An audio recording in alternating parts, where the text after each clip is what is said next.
Thank you for joining this session. I hope you all will enjoy it with me as much as I will.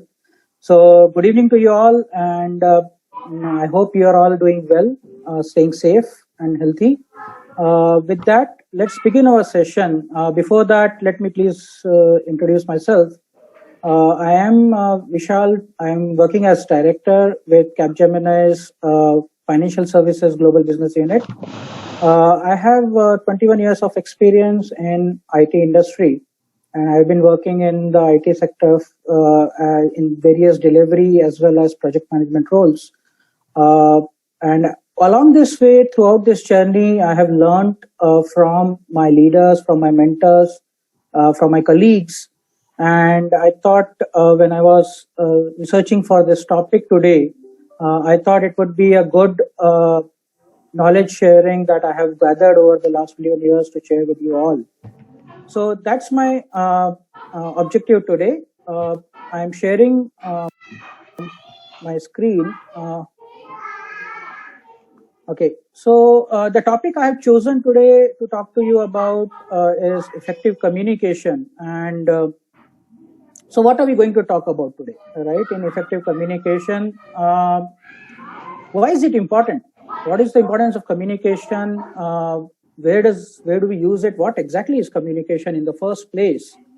So we all know communication, right? We have been communicating since we were young. We were maybe 1 year old, 2 years old. Since then, we have been communicating. We have been communicating with our family, friends, then schoolmates. Then we were communicating with our colleagues, classmates, everybody. And we have used different modes of communication. So what I'm going to talk about today is why communication is important, what are the different ways we can do it. But more than that, the most important part is how we can make the communication more effective. What are the benefits of making it more effective, right? Why do we want to make it more effective? What are the best practices to make it more effective? How can we all the parties of communication come out satisfied and have a sense of accomplishment out of communication? So those are some of the things I want to talk to you about today. So let's begin. Let's first understand what the experts and the industry leaders say about communication, right? So the important part is, why is it so important? For example, when I was researching for this topic, I thought this should be very easy. All of us attend multiple courses, have been practicing it. Why is it so easy? Why isn't it so easy? So what we understand is 69% of employers nowadays list communication skills as more important than the professional and technical skills.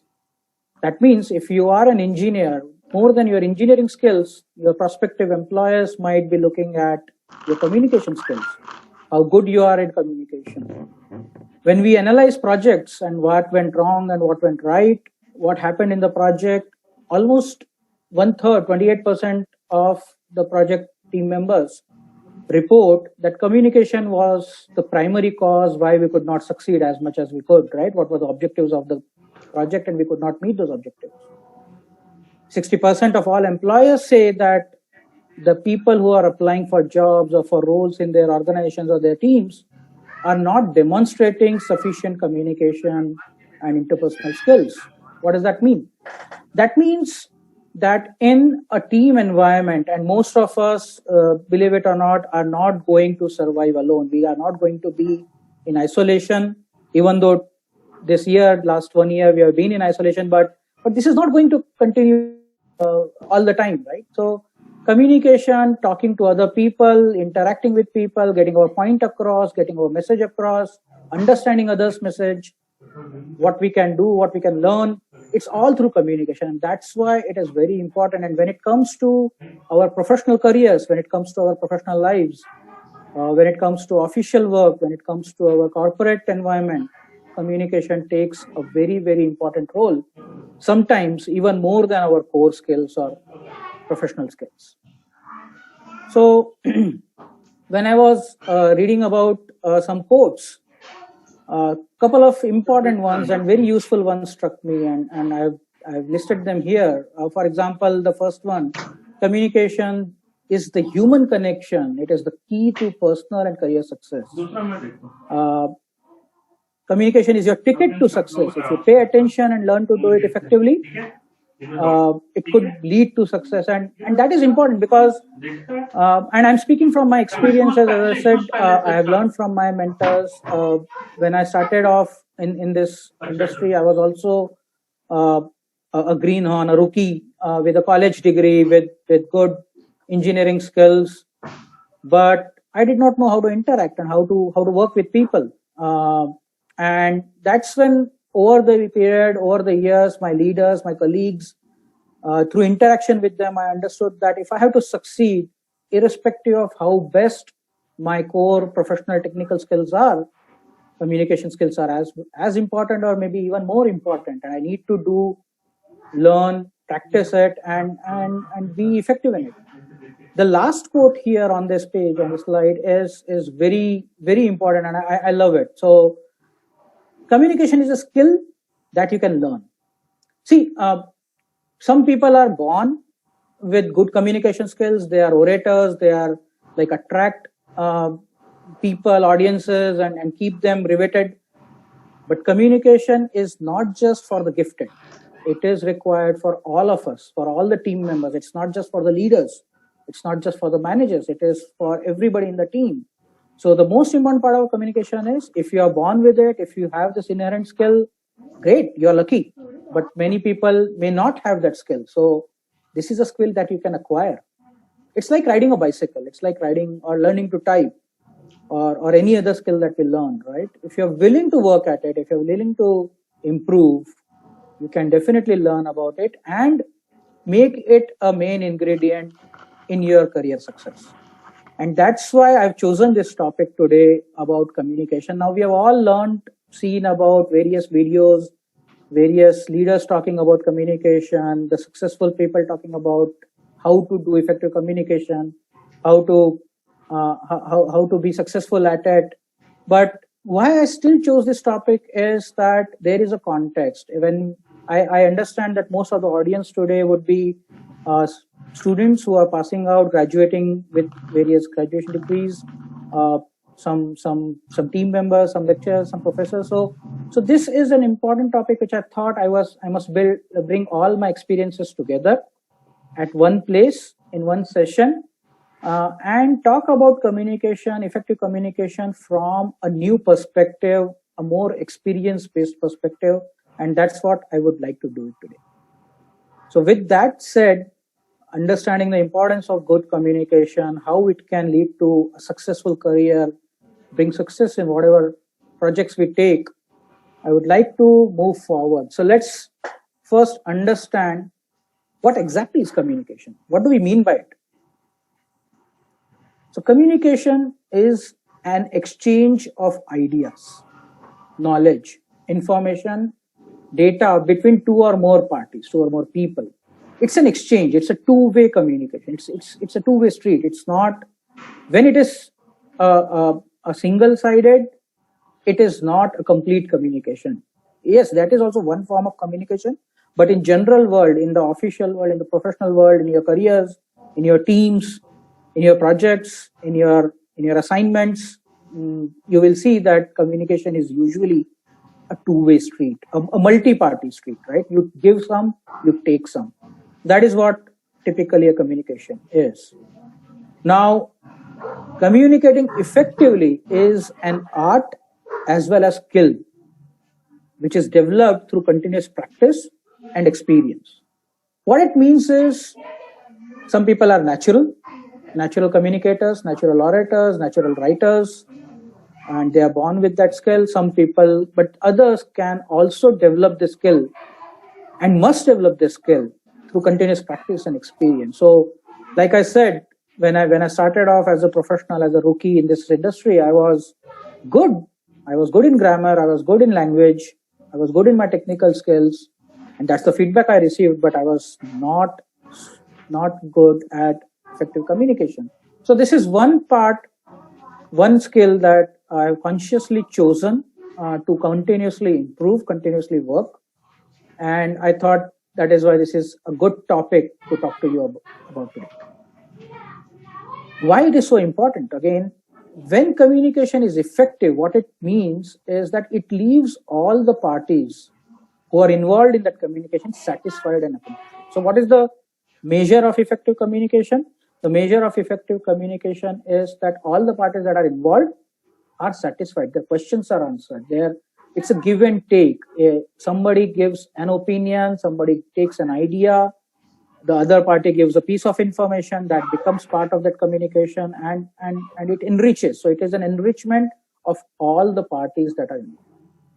So now we have understood communication. We have understood why it is so important, why it is so much required for all our careers, our classes, our student life, our corporate life, our business life. In fact, for leaders and for entrepreneurs, it takes an even higher degree. While it is must for all, but for people who are always in the public, it's even more important, even more significant. So now with that, let us explore what are the various types of communication, right? How do we communicate?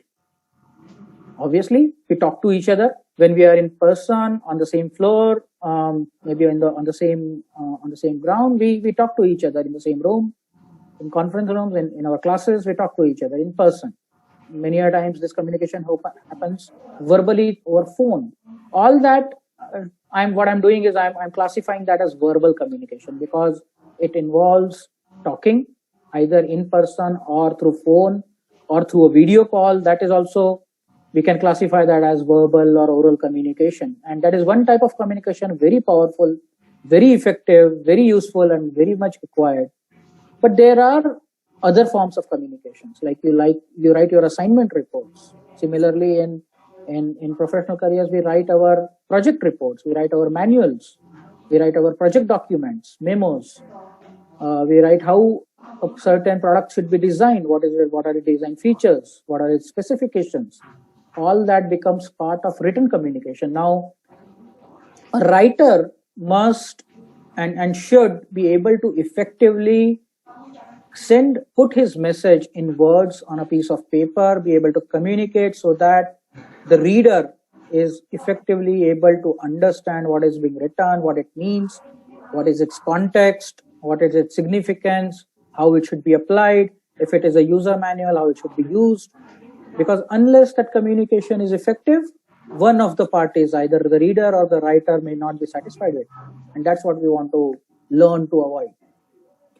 Nowadays, in modern world, in fact, in 21st century, one more form of communication which has taken more precedence over any other form of communication, and I'm talking about electronic communication. We use instant messages, we use emails, we use chats, we use social media. All this broadly I'm classifying in the form of electronic communication. So as you can see, and there are many other forms, but for today's topic, what I thought is I will broadly classify the modes of communication or types of communication into verbal communication, written communication, electronic communication, and we will explore how to make each of these forms more effective, how to use these forms of communication as an asset, as a strength, as an asset for us to succeed in our careers, in our goals, right?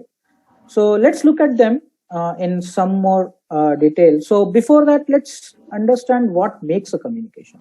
What are the various ingredients of communication? Obviously, language is important, whether you speak in English, Hindi, or one of the regional languages, or you speak in Braille. I have used that as an icon here, or any other language. Language of communication is probably the most important aspect of communication. Now, one of the experience that I would like to share here is I have been working as mentor to some of the students who are graduating in this year or the next year, so third year, final year students. I help them. I talk to them. I interact with them as part of my other activities, non-work activities, and I try to help them with whatever I have learned. And one thing that comes to me very, very often is I have been brought up in a regional environment. My school was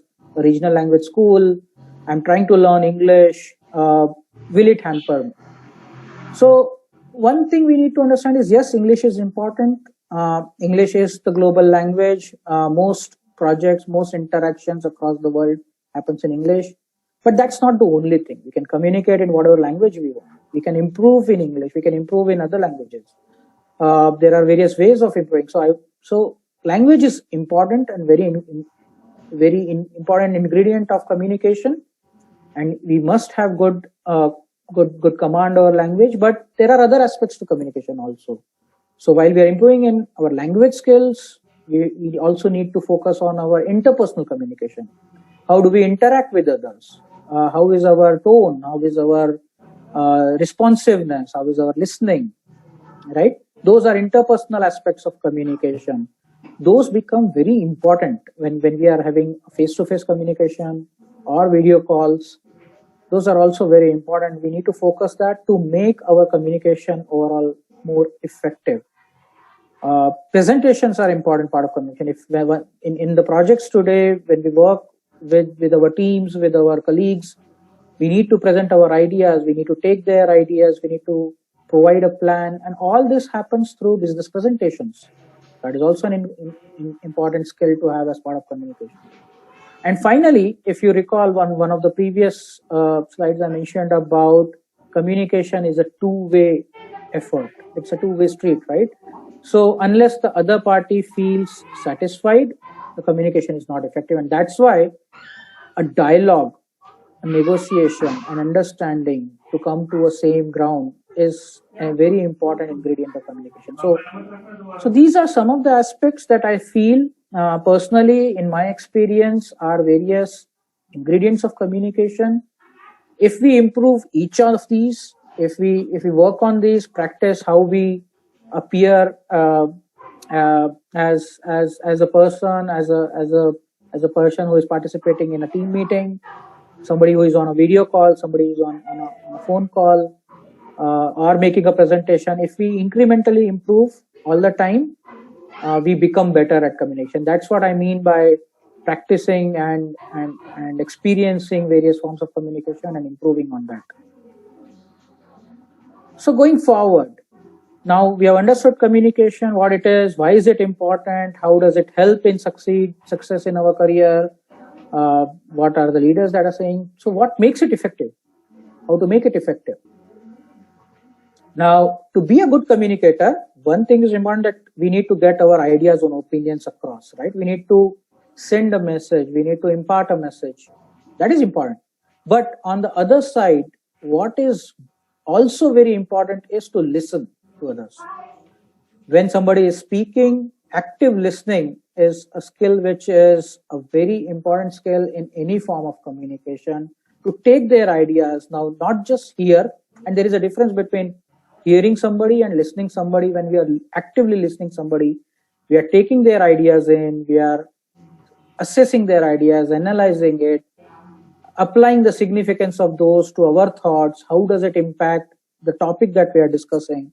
And that's where active listening comes in. So to make communication effective, we need to work on both sides of the story. We need to improve communicating or sending our messages across, but also improve taking messages from others, right? So how do we go about it? What are the various steps or various practice we can do in improving effectiveness of communication? One is observe.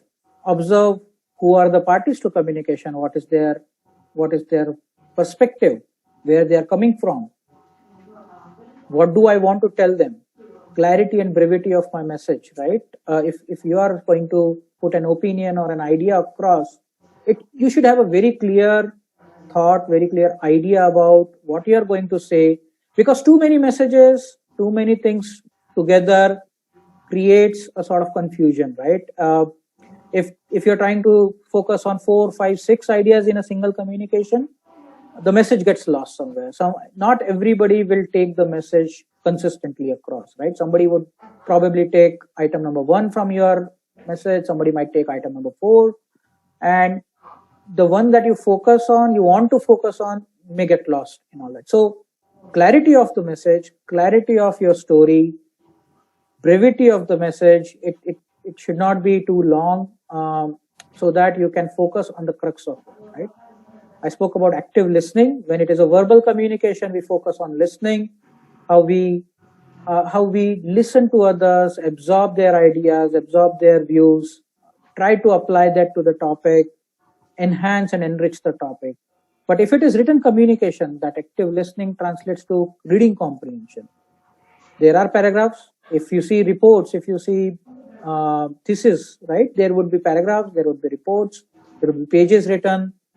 Are you able to effectively understand comprehend what is written in that written communication?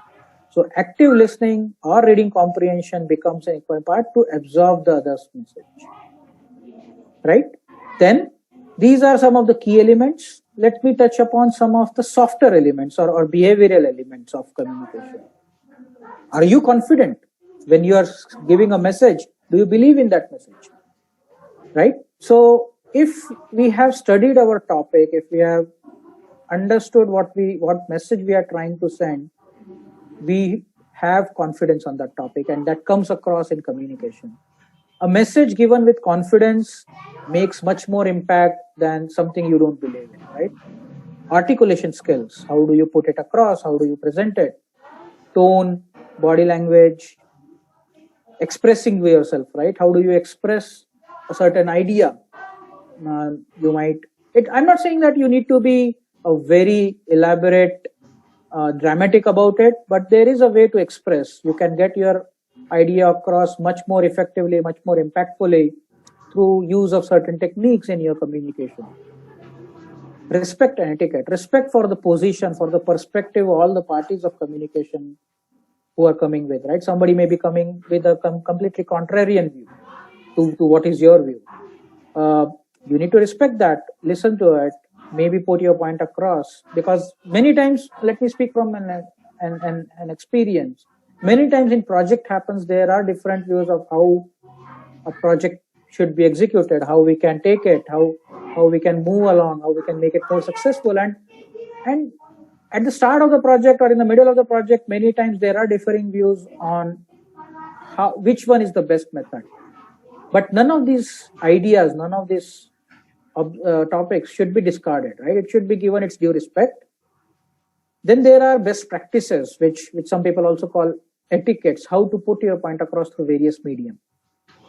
And that brings me to a very effective and very important aspect of which medium to use.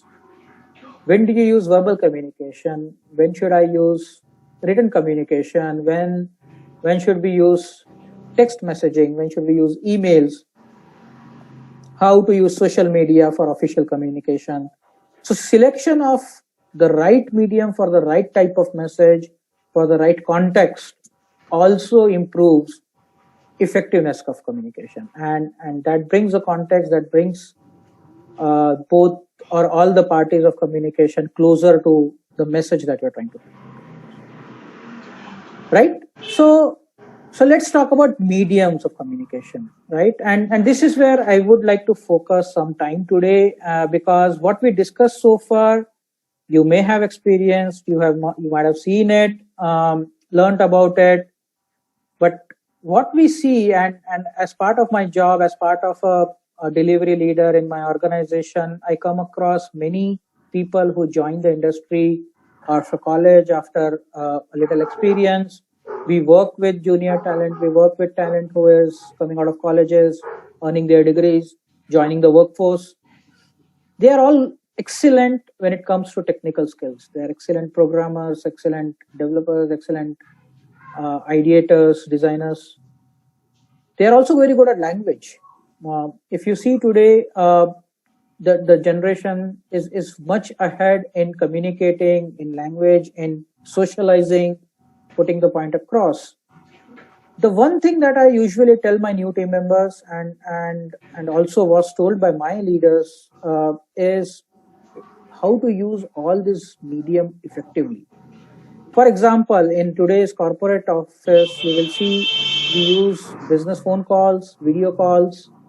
We are right now having a video call. This session is going across live through social media, through a video channel. We use professional emails, and this is one of the highly used medium of communication, and it's very important to understand how to use it correctly, because many times we write emails without context, without much thought, and the message may get lost, right? So if you want to make your communication more effective, the right way of using this medium is also important. Official text message. Nowadays in corporates, you will find enterprise versions of all the instant messaging software that we use, right? Chatting through Skype, through Teams, through Zoom, through many other media, right? So there are text media, there are one-to-one messaging medium, group messaging medium, all that are part of a project life, are part of a corporate life, or part of the official culture nowadays, right? Then one more thing that we use very well, and very importantly this in today's age, is professional social media, official social media. We use it for marketing, for our company's brand building, for our own brand building. We use it for sending our message, advertising our products or services, to attract attention to some of the events that we are organizing. And this is a very powerful medium to reach the masses, to reach people who are interested in our products or services. Business presentation is again in an official environment, very important tool. When we are communicating to a team of people, a group of people, we need to present our ideas in a context, in a certain storyline. Those things become important. Finally, I thought of including this because I understand there are many students on this session today who are watching this live session who may be applying for jobs. So job application, if you think about it, is also one form of communication. You are communicating your profile, your accomplishments, your academic qualifications, your experiences, your brand to prospective employers. So how do you communicate that? How do you improve that? How do you make it more effective? Right? So these are some of the mediums, some of the modes of official communication that I would quickly like to discuss in a brief detail. So business and phone calls, when should we use it? When a two-way communication is important, an instant two-way communication is important for better clarity, decision making, a video or a phone call is the most effective medium. That's what it is for, right? When two parties want to discuss, thrash out some details, make a decision, get into details, get into the root cause of any issue or any problem, calls are required, because it cannot be done over written reports. It takes a lot of time to do it over written communication. That's when verbal communication through video and phone calls is very important medium. What it does, it builds relationship. The two or more parties who are on a phone call or on a video call, they build a rapport. There is an understanding. There is a mutual understanding of each other's perspective, where you are coming from, where I am coming from. Unless calls are recorded, unless they are saved, it's usually these phone calls, these video calls are off the record. So you can have a discussion, maybe a draft discussion, maybe a bouncing of ideas. It's just like face-to-face meetings. We don't document it, but sometimes when it is an official call, it gets documented also, and then it becomes a part of the record. So what are the best practices? What typically we advise all our team members, and we practice it during our normal etiquettes, during our meetings. We all must start our calls with greetings appropriately, according to the time of the day, according to the audience, according to people we are meeting. Try to form a relationship, understand where each party of the meeting is coming from, what is their position, why they are at a certain perspective. During these calls, it is also very important to stay focused on the topic, avoid digressions, because if we digress too much from our topic, the decision making will become slower. So like I mentioned, these calls, these meetings are very important for decision making, and digressions are not good in that. Also, these calls are very important to build trust. Because in written communication, in emails, in instant messaging, sometimes we don't see the other person. So we don't get to see who we are talking to or what they are understanding from us. So that element of trust, that element of confidence is missing, and that's where business calls, phone calls, video calls are very important in building trust among the participants of the call. Going on to written communication, professional emails. Emails in an official setting are very, very formal piece of communication medium. Usually, emails are very comprehensive. They are in part of a conversation. They have a context. They're definitive. Once you have written an email and sent it, it becomes part of the record. So what we should do is we should keep it to the topic. The timing of the email is important when you're sending. Let's understand it's an asynchronous mode of communication. It's not like a two-way street, right? We are not immediately getting a response back, like in a video call or an audio call.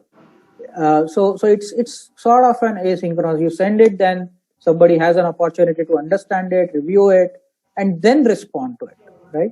It's an asynchronous. So what I have come across as an experience is in professional emails, a lot of us, when we are starting out, make a lot of mistakes. Sometimes we write long emails explaining the complete history of that. But emails, the shorter they are, the sweeter they are. In many environments, you would see there is a half screen rule.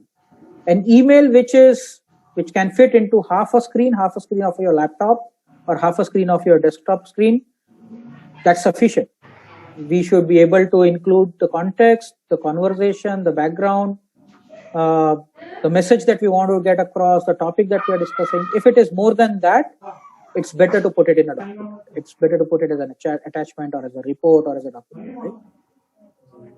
I've seen emails which are without subject line. It's a blank subject line, or hi, or hello, hello from me, Vishal here. Those kind of subject lines do not add much to the email. Does it provide any context? Not necessarily, right? Does it tell you what it is about? Not necessarily. Why do we want to have a subject line? Because we want to get attention. We want to get a person focusing on the topic, on the message that we are trying to communicate.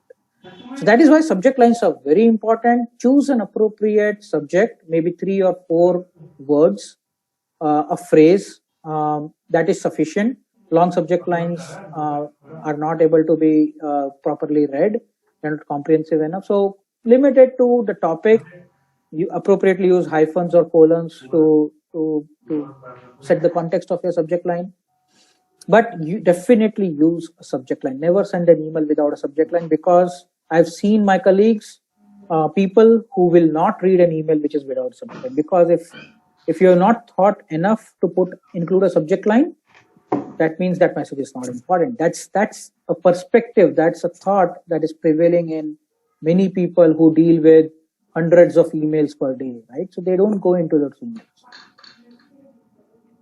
Very important part is how to choose recipients. Now, email, if you know, there are many fields. Field, carbon copy, BCC, line carbon copy. These are various fields which are addresses. You can put addresses in that.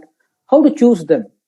Now, typically, as a best practice, as a thumb rule, the people you are addressing to, the people from whom you are expecting response, maybe 1 or 2 or 3 people, or the people who need to take certain action based on your email, those are the addresses which go into the to field.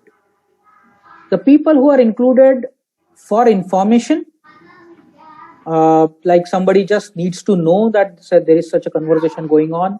Somebody just needs to see that, okay, you have sent some communication, some message across to another team.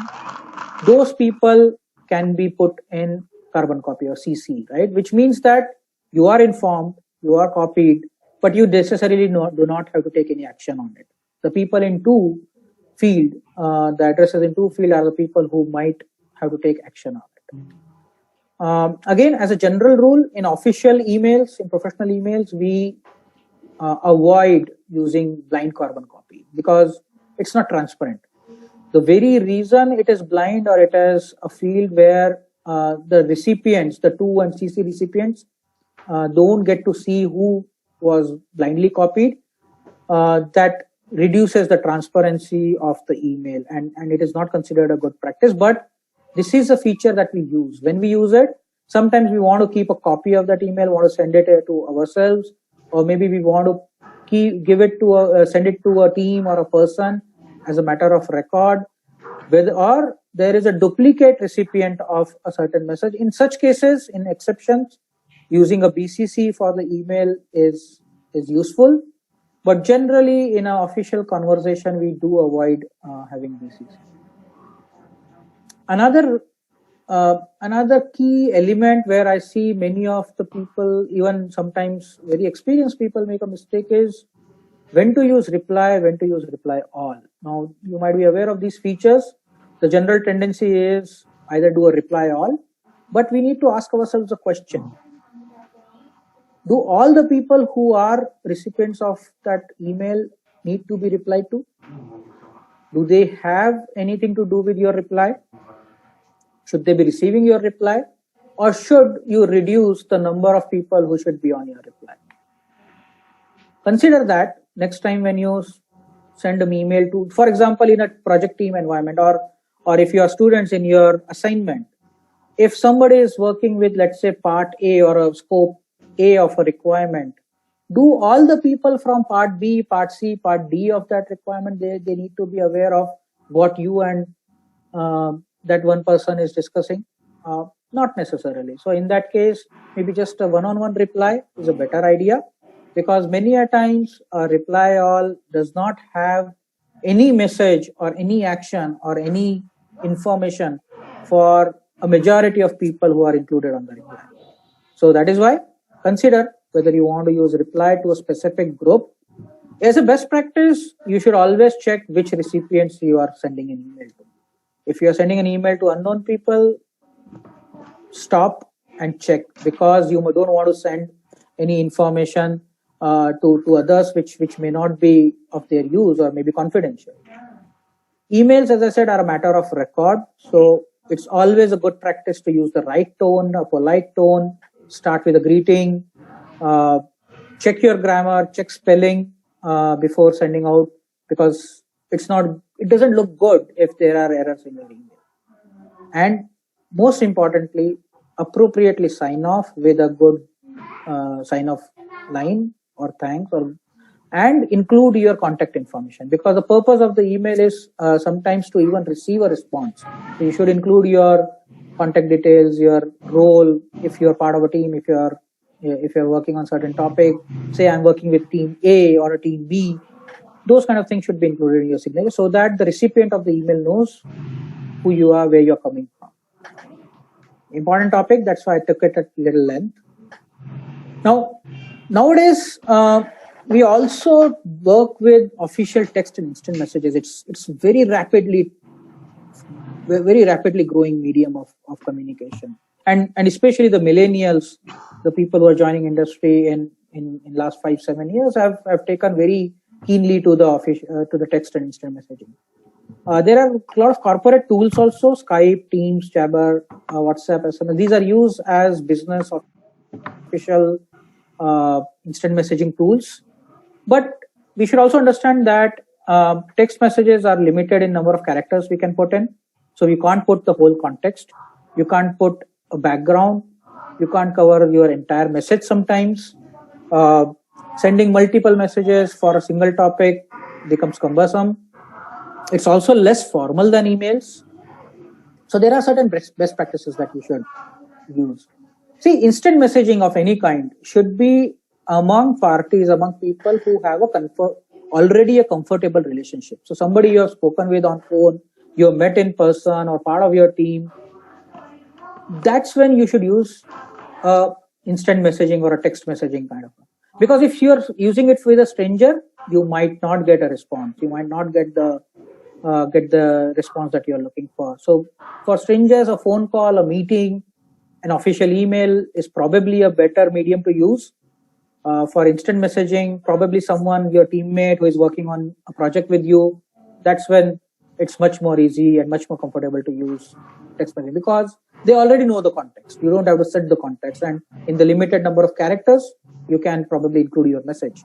Timing of day and week is very important. For example, in corporate world, we usually try to avoid outside office hours, right? Sending a text message at midnight or on a weekend, on a Sunday, is usually not a very good idea. And you would understand why I'm saying so, right? Nobody appreciates somebody breaking into or impeding into their private time, right? So for official messages, timing of the day, timing of the week is very important.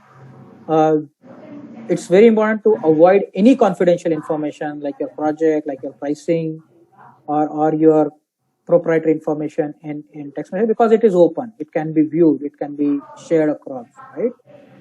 If you're using text messaging, instant messaging for official purpose, for business purpose, always keep it professional. Even if you are comfortable with that person you are sending it to, but still there needs to be some kind of professionalism, some kind of decorum maintained, because at the end of the day, that is part of official communication. Given the number of characters, you should be specific and clear. Keep it brief, right?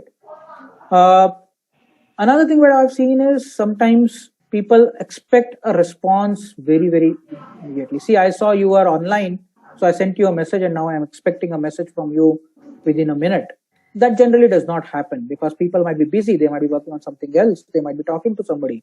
So do not follow up. Means we need not follow up so frequently, because at the end of the day, this is also a written communication channel. People might take time to analyze what you're asking and what you're saying, and they might want to get back to you after a couple of minutes, or maybe sometimes even after an hour. Again, when closing the communication, acknowledge and then sign off gracefully. Don't leave the communication hanging. Like if you are asking a question, somebody is responding, and then you just vanish.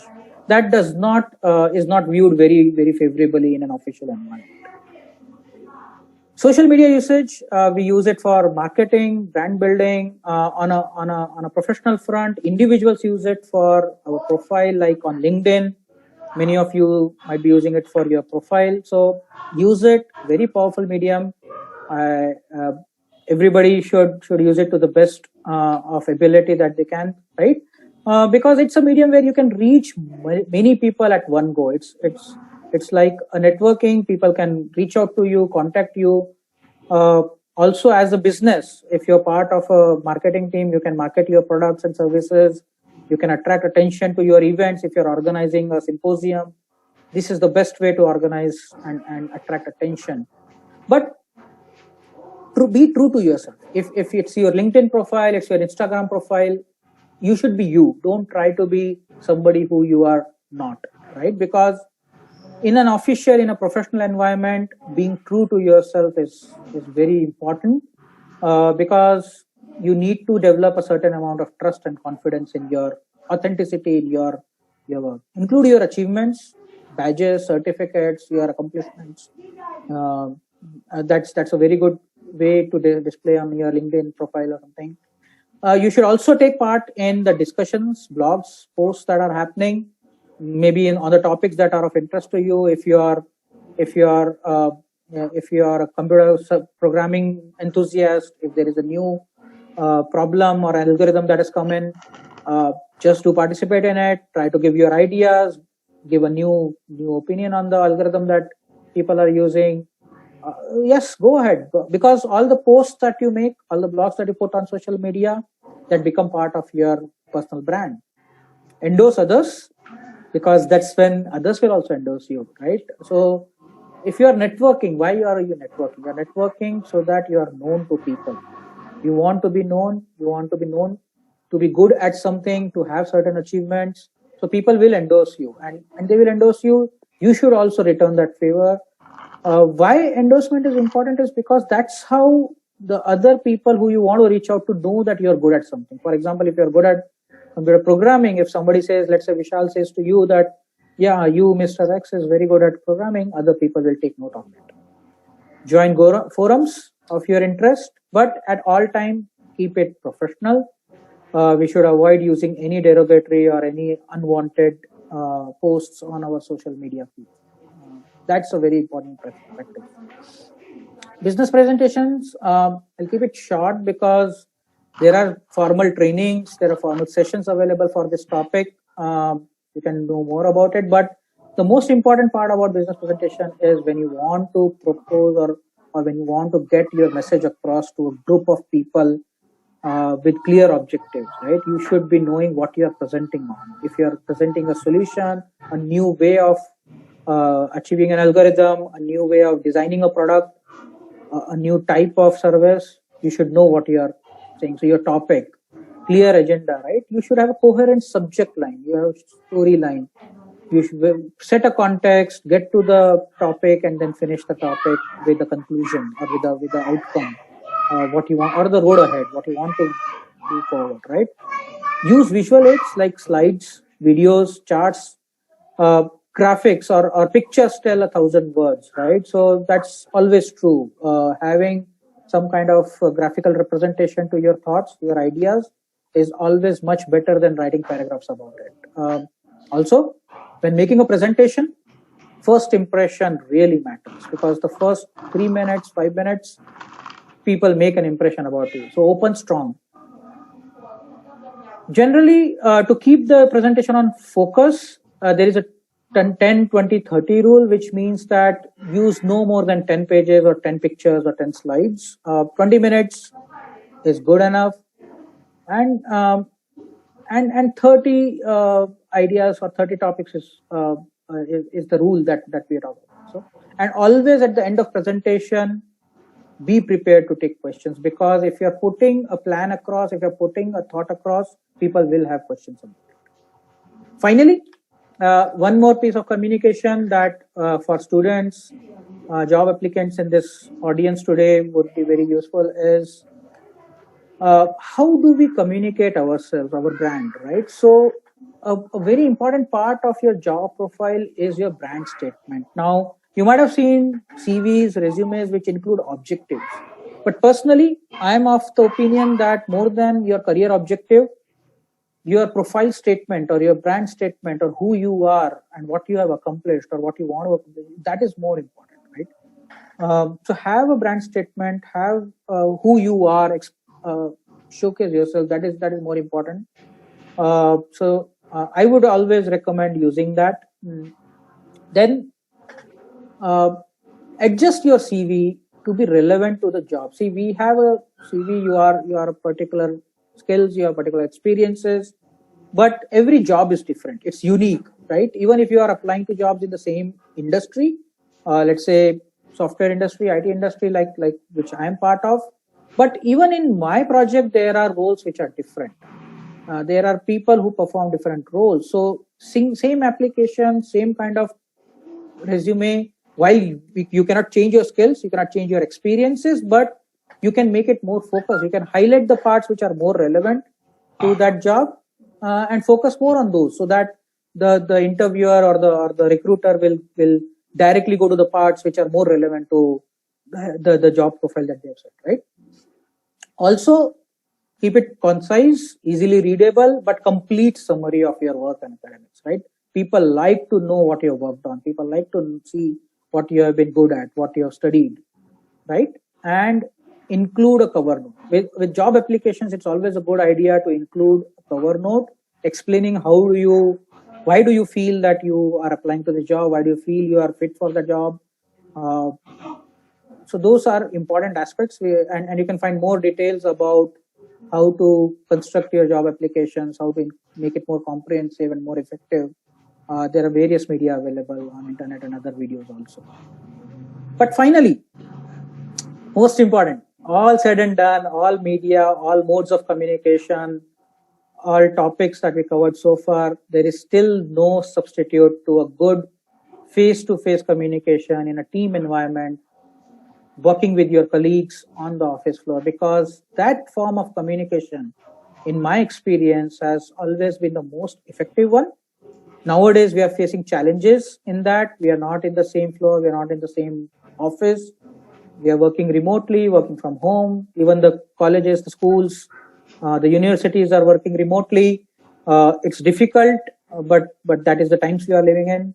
whenever get an opportunity, try to meet your friends, try to meet your colleagues, try to meet your classmates face to face, because there is no more effective medium of communication than a good face to face interaction.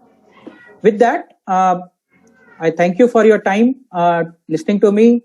I hope the topics that I covered today, the items that I spoke about, would have been useful for you.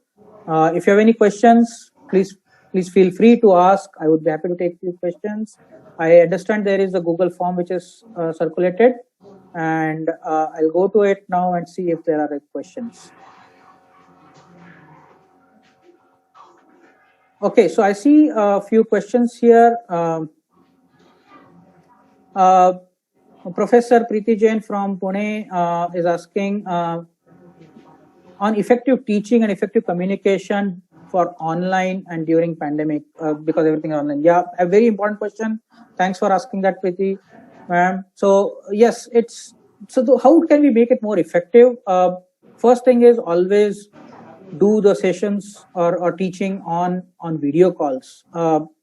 Encourage and emphasize that all your students are also on video, because if you can't be face to face, but at least having it on video, you can make a connect to your team, your students.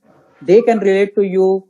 Your tone, your body language, your choice of words is very important, and that can make it more effective. Some of the tips that I talked about video calls, about phone calls, about the sessions, about usage of instant text messaging, you can use some of those. But one most important part I would say is have it on video. Encourage participation. Many times what happens is on the classroom sessions where the teacher is teaching, it becomes a monologue.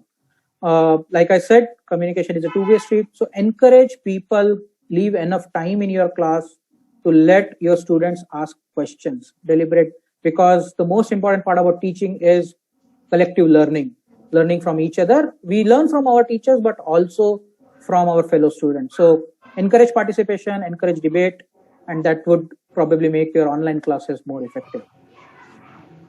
Taking another question. Thank you. There are some positive comments. Thank you very much for your encouragement. Mr. Venu Madhav is from Hyderabad is asking what speed of speech in communication is correct? Fast, slow, medium? Excellent question. And this is what I am personally working on, Venu. So I tend to speak fast. That's one of the things I'm working on. What speed is good is what your audience or your co-participants in your communication can understand, can participate, can respond to you. Right? If everybody is on the same page, maybe part of the same team, part of the same project, they are probably coming from the same backgrounds. So if you are talking fast, if you are interacting fast, maybe everybody will understand. But if you are talking to people who are new, you don't know them, it's better to start slow. It's better to set the context, to let people get into the communication, take pause, let them ask questions. After every 5-7 minutes, maybe you can take a pause and say, okay, does anybody have any questions? Do you want to discuss? Give the breaks. And at that time, in an environment where there is a decision to be made, going slow, or I would not say slow, but at a comfortable pace is usually helpful. At the minimum, even if your speed is fast, take breaks. Let people ask questions. Let them, because sometimes people don't ask questions, but they will at least come back and rephrase your point, right? The message that you are trying to send across, some people might rephrase it in their own words, and which is also helpful for the communication. It will set a context, it will make it useful for others in the session. Moving to next question.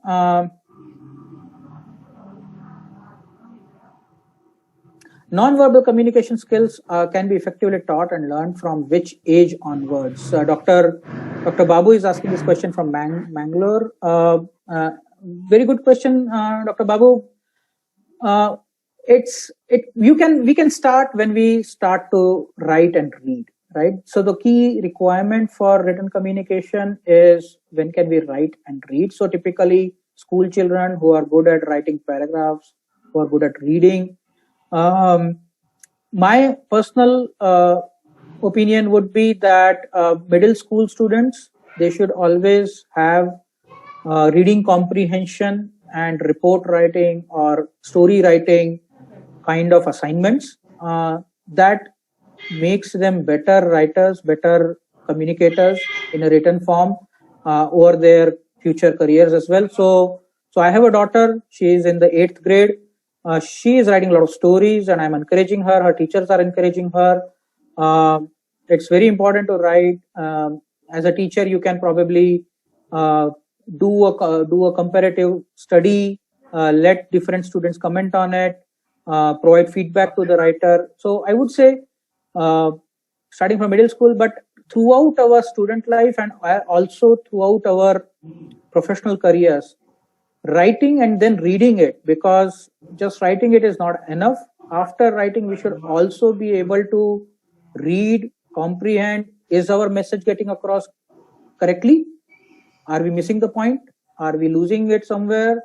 That kind of revision is very important in a written message, because once something is written and published in the form of an email, in the form of a report, in the form of a document, it becomes a matter of record. So writing and reviewing and revisiting it is very important. I hope that answers your question, Dr. Babu.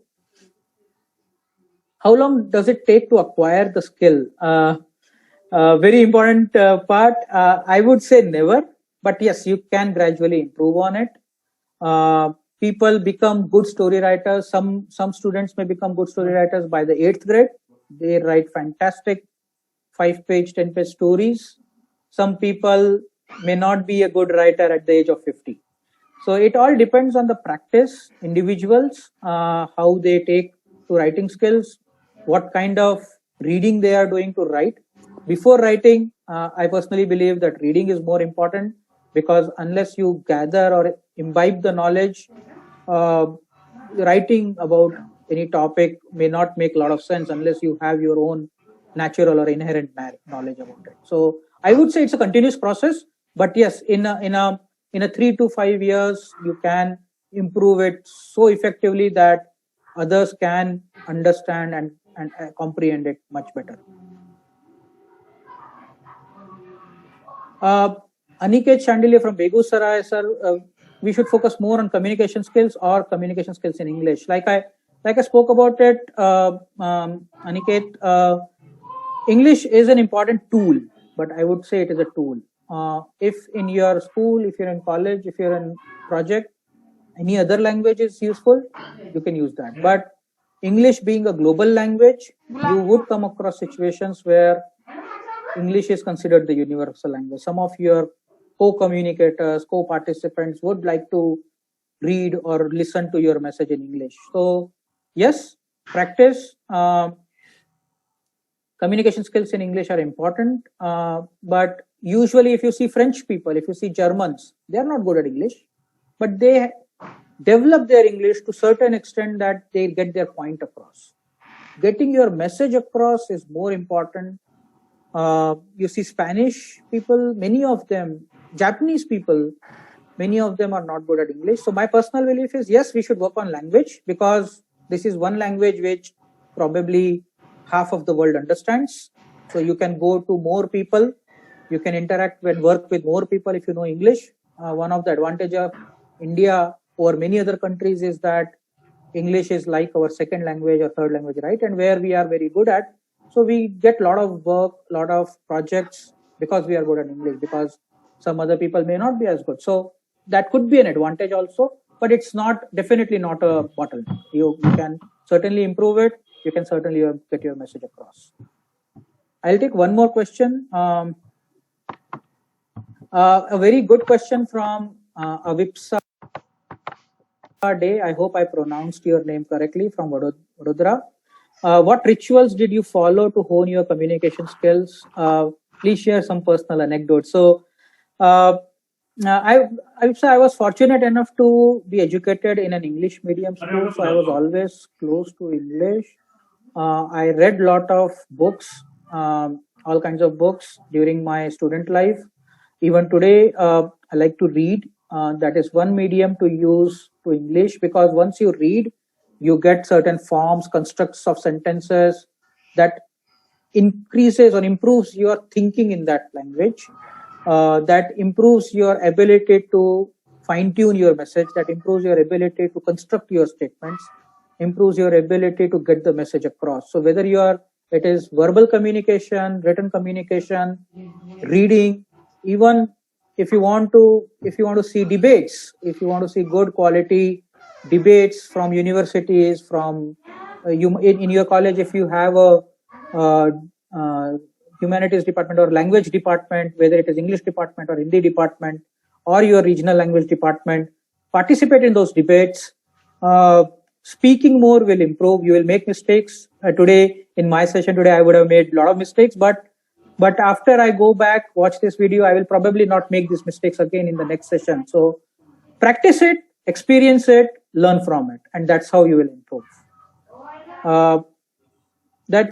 I think we are out of time. So Mr. Mahesh, do we have a few more minutes? Can I take a couple of more questions, or do we need to close?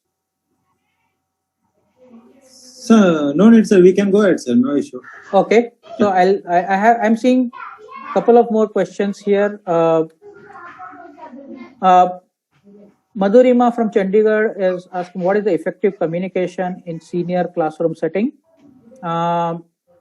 Ideally, like I said, there's nothing better than a classroom setting, right? Where you are in a focused group, students and the teacher, students and their mentor, students and their coach sitting together, interacting with each other, maybe everybody getting a chance to speak for 5 minutes, 10 minutes, then others commenting on how the session was or how the speech was. There are forums, there are groups which are for public speaking, for delivering your messages. There are competitions, story writing competitions. Participate in it as a group, as an individual. Compete with your classmates, compete with your friends, take feedback from your teachers, from your seniors. I would say that is one way of improving communication, making it more effective for students of class 10th, 11th, and 12th. Pre-COVID times, now we can hardly go out and meet people. Mr. Vinit Kumar from Ghaziabad, yes, very important point.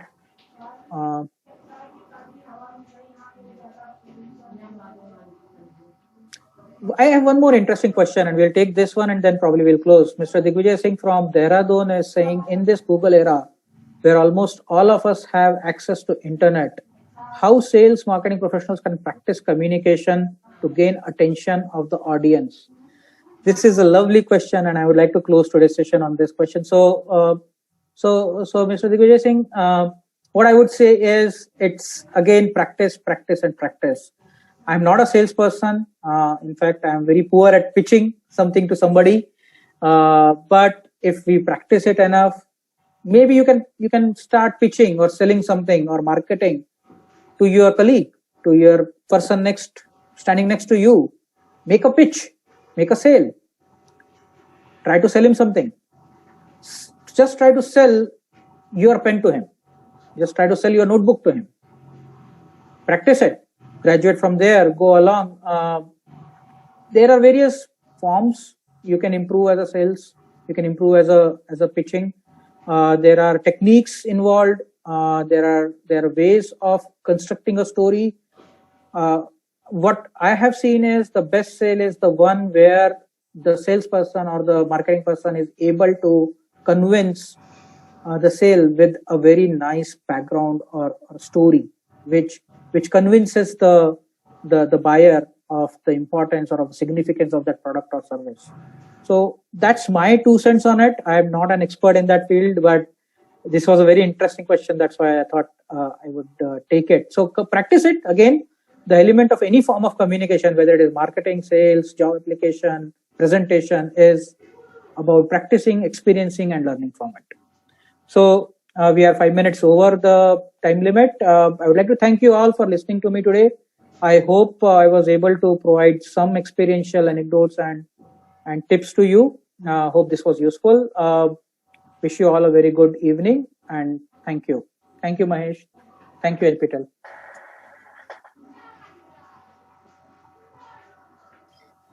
Thank you so much, sir. I'll close the end the session, sir. Thank you. Yeah. Okay. Thank you very much.